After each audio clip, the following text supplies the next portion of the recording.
चाहे वो समाज का हो या गैर समाज का हो, उसके खिलाफ खरे उतरे।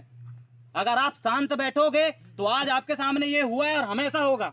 आज क्या हुआ, कल क्या हुआ, वही तो। और हमारे बीच में इस प्रकार का जो हुआ है, इसके जिम्मेदार कौन है? अरे हमारे जो अगर सपोर्ट कर देते हमारे कुछ लोग तो अदर समाज के लिए समर्पित था जो व्यक्ति, तो विरोध करना पड़ेगा। अपने अपने जिला में, अपने अपने ब्लॉक में, जहां पर भी आप हो वहां पर इसके लिए सीबीआई रिपोर्ट की मांग करिए और इस प्रकार की जो हरकत हुई है उसके खिलाफ आपको उतरना पड़ेगा। ठीक है, जितने भी स्टूडेंट और जितने भी लोग आप लोग यहाँ पर हैं, मेरा आपसे अनुरोध है, निवेदन है कि अपने बच्चों को हमारा जो छात्र संगठन स्टूडेंट यूनियन उससे जोड़िए मजबूती से। अगर आपको अगर लगता है कि अगर हम अभी भी ये जागे, क्योंकि अब सही मायने में क्रांति शुरू होगी और हम लोग किसी के इशारे पे नहीं नाचने वाले, भले वो कोई हो। जो सही है वो सही है। आपको अपने बच्चों को स्टूडेंट यूनियन से जोड़िए, उनको बोलिए कि समाज के लिए थोड़ा सा आप समय दें। मेरा कल ही सुशीला धुर्वे ताई का एक फेसबुक में एक स्टेटमेंट डाला था, उसमें उन्होंने कहा था समाज के लिए लड़ रहे हैं लोग बात, गैर समाज में भी लड़ रहे हैं, लेकिन अगर उनके व्यक्ति को कुछ होता है, कोई जेल जाता है, किसी प्रकार कोई समस्या जाती है, उनके लोग खड़े हो जाते हैं, लेकिन हमारे लोग क्यों नहीं होते? आज जो हुआ है वो हम लोगों के लिए सबसे बड़ी चीज, तो जो हमारी हानि हुई है उसकी भरपाई कोई नहीं कर पाएगा, कोई नहीं करेगा उसकी भरपाई। अगर आपको अब भरपाई अगर करना है तो अपने बच्चों को ये बोलिए कि आपके अंदर आज हमारे लिंगोवासी मनमोहन साहब भट्टी जी आप लोगों के अंदर है, और आप लोगों के अंदर है तभी है जब आप अपने ऊपर हो रहे अन्याय के खिलाफ खुल के आवाज उठाओगे। कोई सपोर्ट करे या ना करे, आपको खुद को अन्याय के खिलाफ आवाज उठाना पड़ेगा, बोलना पड़ेगा। अगर आप बोलोगे नहीं तो चंद लोग आपके ही इस फायदा उठा के अपनी राजनीति चमका के आगे बढ़ जाता है। कल आप सभी लोगों से निवेदन है कि अपने अपने ब्लॉकों में ज्ञापन दे, निवेदन करें कि सीबीआई जांच हो और इस प्रकार की जो हरकत हुई है अब वो दोबारा ना हो, इसके खिलाफ आपको जम के आंदोलन और ज्ञापन करना ही पड़ेगा।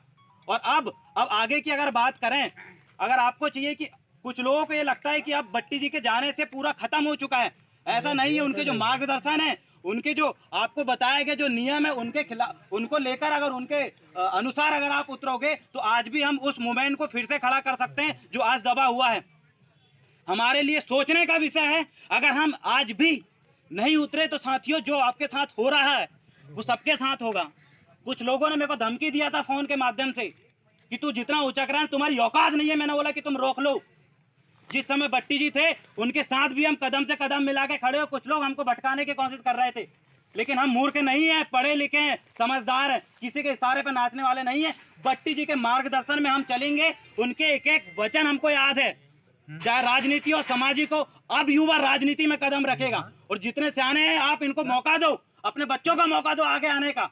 अगर वो आगे आएंगे तो मैं आपको विश्वास दिलाता हूँ, पूरे आत्मविश्वास के साथ बोलता हूँ कि हम उस राह पे आगे बढ़ जाएंगे जिस राह पे हमको भट्टी जी बढ़ाना चाहते थे।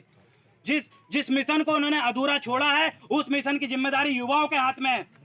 लेकिन कुछ लोग नेतागिरी के नाम पे आज भी आपको भटकाने बरगलाने की बात करेंगे, लेकिन अगर युवा आगे आएंगे तो कोई कुछ नहीं उखाड़ेगा, कोई कुछ नहीं करेगा। कोरोना वायरस के इस समय हमको कानून का भी पालन करना है, नियम का भी पालन करना है, इसलिए मैं ज्यादा आपके सामने बात नहीं रखूंगा। मैं आपसे ही ये मैं जानना चाहता हूं कि अब आपका अगला कदम क्या होगा, आप क्या करने वाले हैं। भट्टी जी जगह जगह ये कहते थे, आज हमारे बीच में उनके विचार हैं, उनके इतने अनंत विचार हैं। सिर्फ अगर उन विचारों को आपके सामने अगर रख दें तो लोग वैसे ही जाग जाएगा।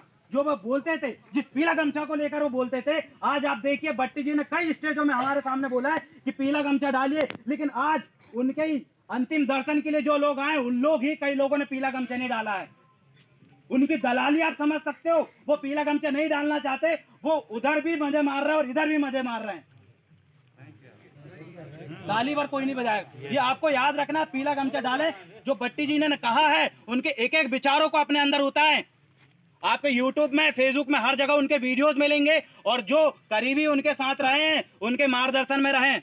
जैसे हमारे बीच में भट्टी जी के बाद जमकलाल सरेआम जी हैं, जिनके निगरानी में हम कुछ कर सकते हैं, कुछ हम समझ सकते हैं, क्योंकि जितना वो जानते हैं उतना हम लोग नहीं जान पाए उनको। अभी भी वक्त है। अगर आपको किसी व्यक्ति किसी प्रकार से दबाने की कोशिश करते हैं, अपने अपने गांव में संगठन बनाएं और उनका मुकाबला करें। और आज हम लोग यहाँ इसलिए बैठे हैं इन युवाओं के साथ। यहाँ आपके बीच में स्टूडेंट यूनियन के अलग अलग ब्लॉक के पदाधिकारी हैं, इन लोगों के माध्यम से आज मैं ये बात रखने के लिए, सिर्फ इनके साथ बात रखने के लिए बैठा था, लेकिन मैं सौभाग्यशाली हूँ कि आपको मेरी बात अच्छी लगी और आप लोग सुन रहे हैं। मैं तो सिर्फ इन 4 लोगों के साथ ये बात रखना था कि साथी कोई कुछ करे ना करे, लेकिन हम आगे आएंगे, हम ज्ञापन देंगे, हम विरोध करेंगे। और जो लोगों को लगता है कि गौंडमाना अब समाप्त हो चुका है, उनको ये बात समझ में जाएगी कि गौंडमाना अब जागा है। भट्टी जी सबको जगाते रहे लगातार, लेकिन उनको पता था जिस दिन जाग जाएंगे, आज वो सो चुके हैं और षड्यंत्र पूर्वक सुलाया गया है। उसका सबको पता है, सब लोगों को पता है किस किस प्रकार से हुआ है। हम खरे उतरेंगे। इतना बात मैं आपके सामने रख के वाइंड अप चाहता हूँ। सेवा सेवा सेवा जोहार। और अपने अपने जगह ज्ञापन दे, आंदोलन करे और अपने अंदर अपने परिवार में एक भट्टी जी को महसूस करे, उनके विचारों को महसूस करे और उनको अमल करे। धन्यवाद।